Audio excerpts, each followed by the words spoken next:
Hello, I'm Leland Barclay from historic downtown Fort Smith and the new River Valley Democrat-Gazette offices. Welcome to the River Valley Sports Report, brought to you by the Northwest Arkansas Democrat-Gazette and sponsored by Ashley Air. Let's go to the headlines in Saturday's Northwest Arkansas Democrat-Gazette from the River Valley. Van Buren plays it down the middle. The Pointers defeated Alma 31-20 in the 75th meeting of the Battle of the Bone between the two neighboring county schools, separated by just 8 miles. Van Buren took an early 14-0 lead, and then Malachi Henry caught a 97-yard touchdown pass across the middle to help put the game away for the Pointers in the fourth quarter. Another headline, Greenwood stops Southside rally, covered by Walter Woody. Greenwood won 54-48. Southside scored 4 touchdowns in the fourth quarter and had 193 yards of offense before Greenwood was able to run out the clock in a 54-48 win.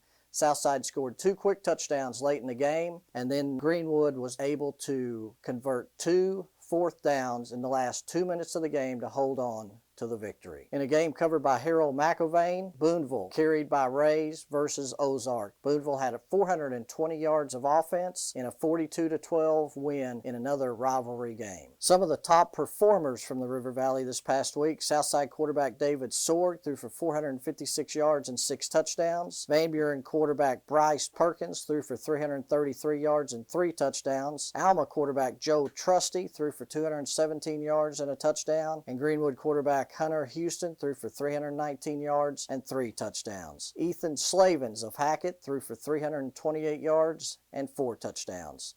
Some of the top performances by the running backs this last week: Dylan Tucker of Greenwood ran for 135 yards and 2 touchdowns on 21 carries. Jake Glover helped the Bulldogs as well with 99 yards and 2 touchdowns. Boonville's Randon Ray picked up where he left off last year with 133 yards and 2 touchdowns, and Ryland Ray added 81 yards and 1 touchdown for the Bearcats. Some of the top receivers from the week: Greenwood's Luke Brewer, 12 catches, 222 yards and 3 touchdowns. Malachi Henry had 7 catches and set a school record for 260 receiving yards with 2 touchdowns. Hackett's Peyton Hester had 7 catches for 202 yards and 2 scores, and also had 11 tackles on defense. Some of the top games coming up this week in the River Valley: Greenwood travels to Northside, Southside hosts Russellville, West Fork travels to Paris, Rogers Heritage goes to Van Buren, and Poto travels to Alma. That was the action on the field from the River Valley this past week, but there was some exciting news off the field as well.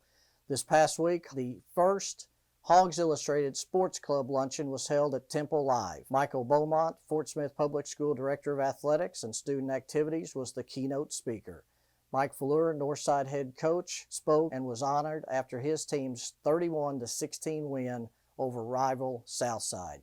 Chip Souza, the Northwest Arkansas Democrat-Gazette sports editor, provided the MC duties for the event. Next month, we'll have former Razorback head coach Ken Hatfield who will speak, and then in November, former Greenwood quarterback and Razorback quarterback Tyler Wilson will be the guest speaker. One of the favorite segments that I like is the number of the week. Usually it's a statistical number, it's a streak, a rivalry of some kind. This week, I come to you with a little more somber mood. Friday night, Greenwood Public Schools remembered Aaron Gamble and his son Landry, who both passed away in an automobile accident in June. The Bulldogs retired Aaron Gamble's jersey number 84 in a ceremony at halftime. In 1994, Gamble started the season as a tackle and soon became the shotgun center for record-breaking quarterback Travis McDaniel. After McDaniel graduated, Gamble won the quarterback job the next year in 1995 for head coach Ronnie Peacock and his pass-happy offense, successfully transitioning from offensive lineman to quarterback and throwing for over 2,000 yards and also leading the team in rushing. Much more than an athlete, though, Gamble was a team captain and had a grade point average of 4.17. He was beloved as a coach, teacher, and administrator in his 21-year professional career, all at Greenwood. In Greenwood, they have a saying: "It's not about me, it's all about the G." Gamble personified that saying. Number 84. The Martins came over, we were having spaghetti when we suddenly noticed that we started getting sweaty as the temperature approached 90 degrees. My buddy said, "Man, you gotta call AshleyAir.com. When your air conditioner breaks, they're the one you want. AshleyAir.com. fast and they're good and they got it going on. The technician showed up the very same day. Got it fixed right and fast, he was on his way. When your air conditioner breaks, you know who to call. There's only one choice, AshleyAir.com. It is my honor and privilege to have Bill Dodson with us today. He has been a football official on the high school level since 1989. I know it's going to be interesting and informative, and maybe we can educate some people, because there's a lot of rules that are different from Friday night to Saturday and to Sunday, and we don't really care about what the rules are on Sunday.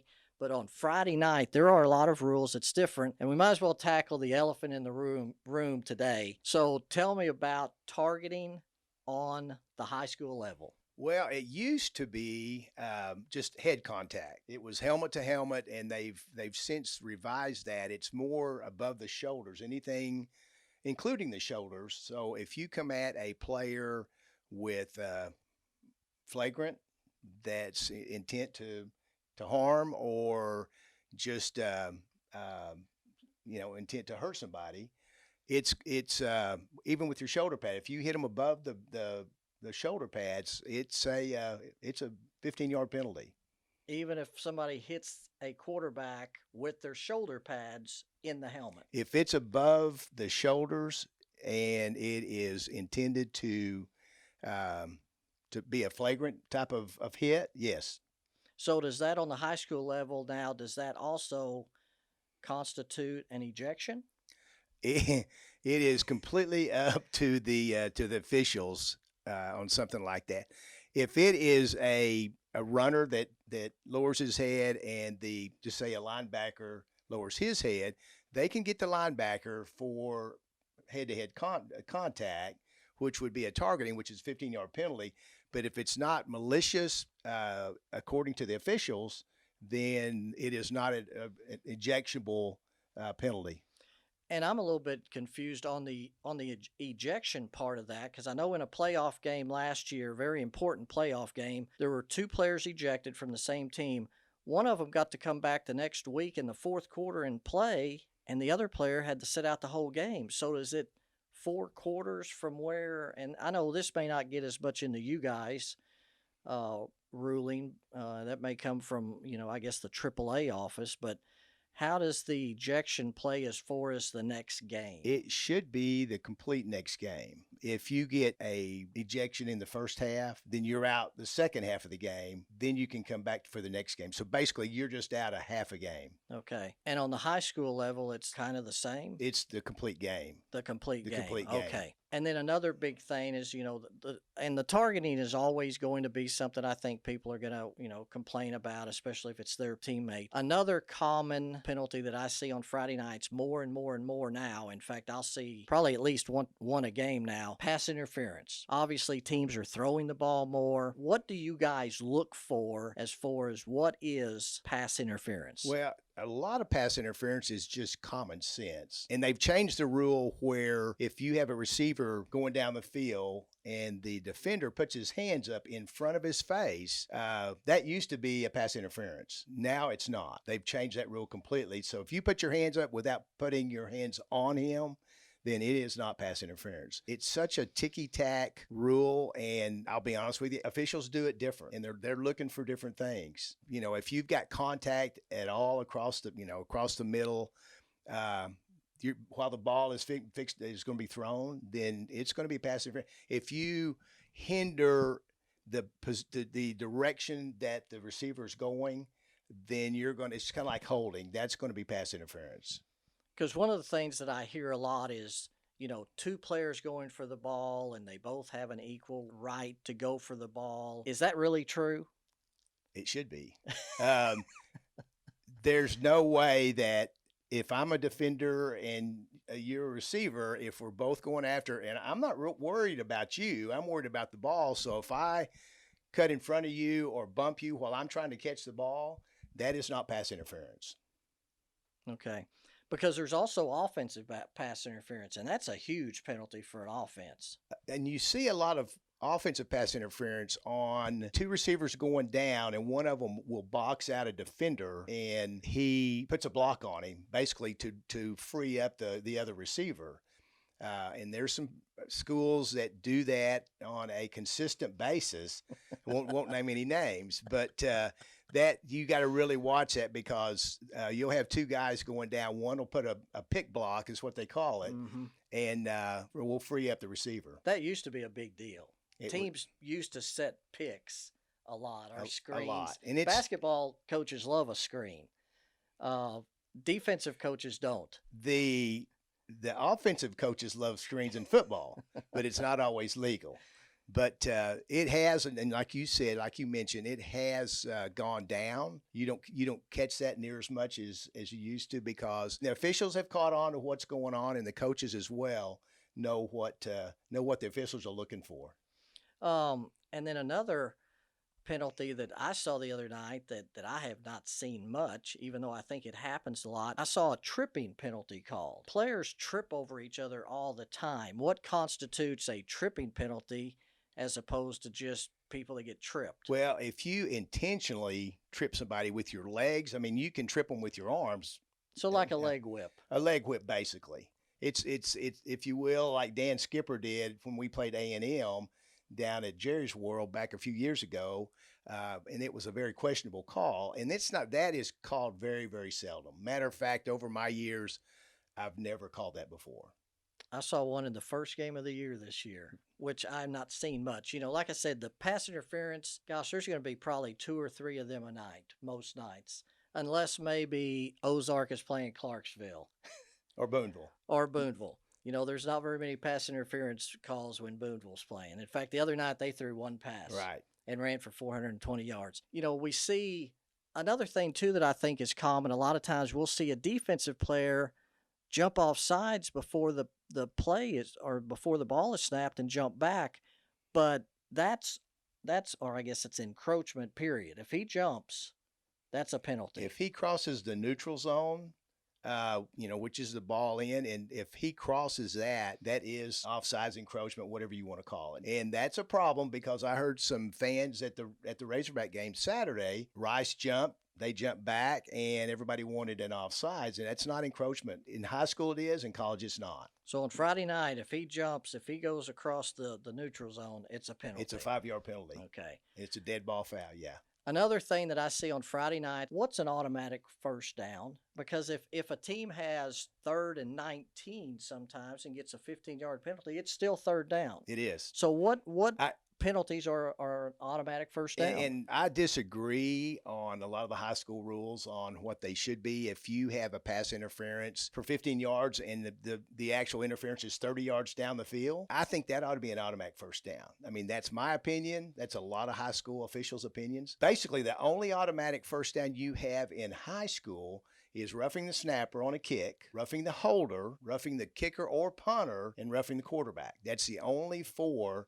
So you can have an unsportsmanlike, and it could be 4th down and 16, but you're only going to get 15 yards. But if it's a dead ball foul, then you get 15 yards, and then the ball's turned over. And then just tell me some things about any new rules that may have come out this year that are, and I think a lot of times you guys are kind of told points of emphasis to watch out for sometimes. Or is there anything new that's new this year? There's really not a lot that's new this year.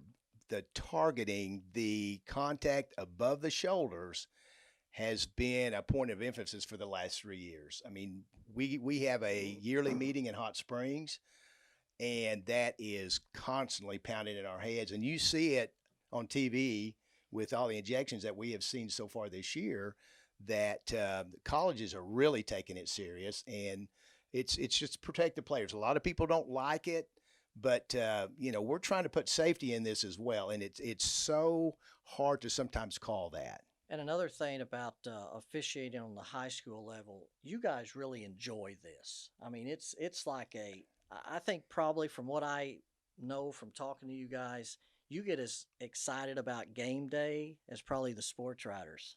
Oh, there's no doubt. There's no doubt. We don't do it for money, I can tell you right now, because we can go to Little Rock, leave at 2:30 to go to Little Rock, a game in Little Rock, get home at 12:30, 1 o'clock, all for $110. So it's not about the money, but it's the love of the game. And there's such a lack of good officials these days. There's a lack of officials, period, because of fans, because of coaches. It just and that doesn't bother me. I guess you have to have really thick skin to be an official, and it's just a love of the game, and you want to make sure that the game's called right, and you want those kids to have a fair time while they're out there.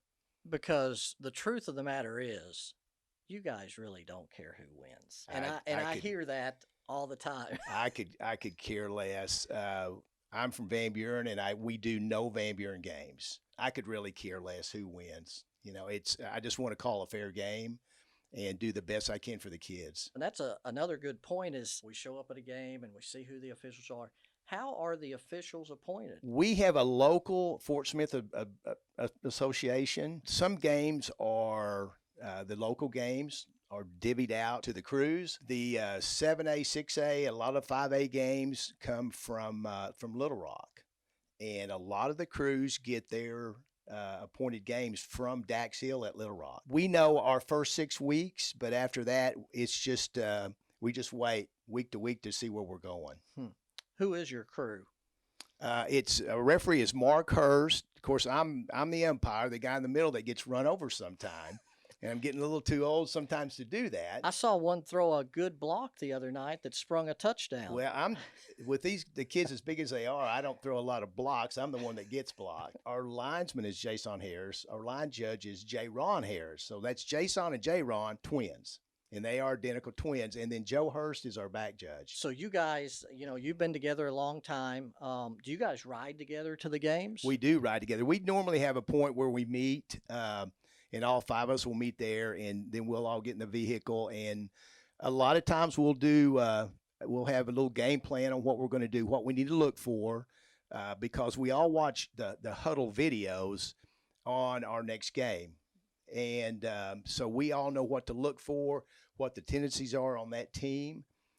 So we kind of go over the game plan as we go to the location. And if you go to Little Rock, you've got 2.5 hours to go over it. So it's just not get dressed and go out and pick up a whistle and just blow it. There's a lot that go into it, and it's the love of the game that keeps all of us going. I can imagine that ride home is also a lot of fun too. We hear from we get calls from a lot of different crew members. We listen to Rex Nelson on the way home, all the scores. Matter of fact, we hear you on there as well. As we get calls from different crew members, they tell us what happened at their games, and so it's just kind of a lot of camaraderie. You're more relaxed driving home than you are going to the game. Now, how do the officials in the postseason, how are they appointed? I'm assuming you kind of have to earn your way into that, maybe? It's strictly on Little Rock. So Don Braudel pretty much picks the games, and I'm sure he confers with his staff and with other officials that he has a lot of confidence in. But it's all based off of Little Rock. And you're right. You have to, if you really, really have a bad season, you're probably not going to go very far in the postseason. So they do know if you mess up or if you don't mess up. It's also, like you mentioned earlier, it's becoming harder and harder to get officials. I mean, you guys are almost shorthanded, wouldn't you say, at this point? They're very short. And you just, as you see new officials come up, when I come up a long time ago, you had to wait to get on a crew because there was so many officials that were wanting to get into the game. Now, I think it's got so lax as far as what comes out of the stands, what comes off the sidelines. It's sometimes tough. Again, you have to have thick skin to be out there. And you got to control the game. If you let people do what they want to on the sideline, then they'll continue to do it. But so you have to put if a coach is out of control, you have to put a cap on it and take care of it and tell him what you want him to do. I mean, he's going to do what he wants to do. And it's, like you said, it's an emotional game. So we have to take that into account also. Going back to some of the things that are called sideline warning, what constitutes, is that usually on a coach that just comes out too far on the field, or? normally, because you don't get that many players that actually come out on the field. They're more fearful of the coach if they do that. If we give them a little bit of leeway, not a lot, but if you see somebody coming out to the numbers or even close to the numbers, you're going to flag them. And the first one is just a warning. That's all it is. And then you get penalties after that. It's a common sense job. You just do what is, if it's going to affect the play, if it's going to affect the kids or whatever. It's just you got to use your head. Bill, I cannot thank you enough for coming in and sharing your knowledge with us, and hopefully, maybe this will keep a few fans from yelling something at you at some point in the season. Oh, I don't think so. I don't think it'll ever change. But it's I just love doing it, and I don't know how long I'm going to be doing it, because I took a pretty good hit at the in a playoff game last year, but I bounced up. The coach wondered if I needed a trainer. I told him no, I was fine, but it's so much fun. I love being out on the field. Bill, thank you again. That's going to do it for this week. We'll see you next week, and God bless you.